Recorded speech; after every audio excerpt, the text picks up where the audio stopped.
اعوذ باللہ من الشیطان الرجیم، بسم اللہ الرحمن الرحیم، ولا تاہنوا ولا تحزنوا انتم الاعلون ان کنتم مؤمنین۔ تم ہمت نہیں ہارو، تم غم نہیں کھاؤ، اللہ تمہیں غلبہ دے گا اور تم فتح پاؤ گے اگر تم مومن ہو۔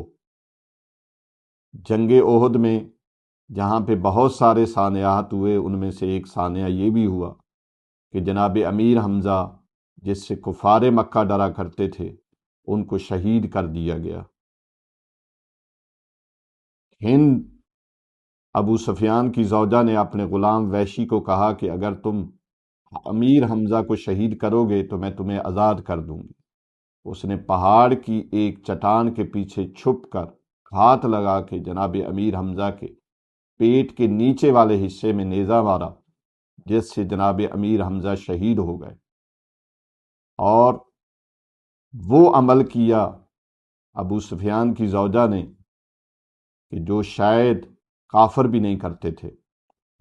آئی جناب امیر حمزہ کی لاش پہ، ان کے کان ناک کو کاٹا گیا، سینہ چاک کر کے دل نکالا گیا کہ میں اس دل کو چباؤں گی، لیکن خداوند عالم نے معجزہ کیا کہ وہ دل پتھر ہو گیا، وہ دانتوں سے چبا نہیں سکی۔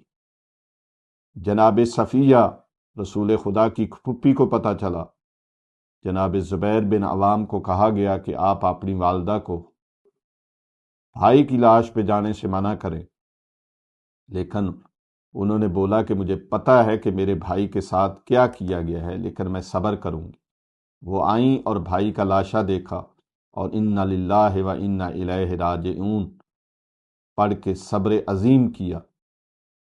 یہ جناب امیر حمزہ وہ ہیں کہ جب رسول خدا جنگ احد کے بعد مدینے میں آئے تو رونے کی آواز سنی، پوچھا کہ یہ گریہ کیوں ہو رہا ہے؟ کہا جن کا جوان شہید ہوا ہے اس کی ماں اس پہ گریہ کر رہی ہے، جس کا شوہر شہید ہوا ہے وہ بیوی اپنے شوہر پر گریہ کر رہی ہے۔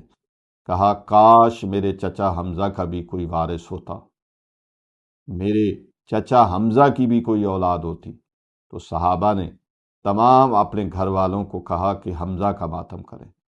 تمام نے آ کے جناب حمزہ کا ماتم کیا۔ رسول خدا نے دعا دی کہ خدا تم پر اور تمہارے والدین پر اور تمہاری اولادوں پر راضی ہو جو میرے چچا امیر حمزہ پر گریہ کر رہی ہو۔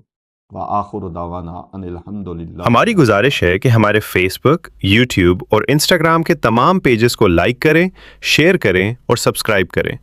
آپ کی حوصلہ افزائی ہمارے لیے قیمتی سرمایہ ہے۔ شکریہ۔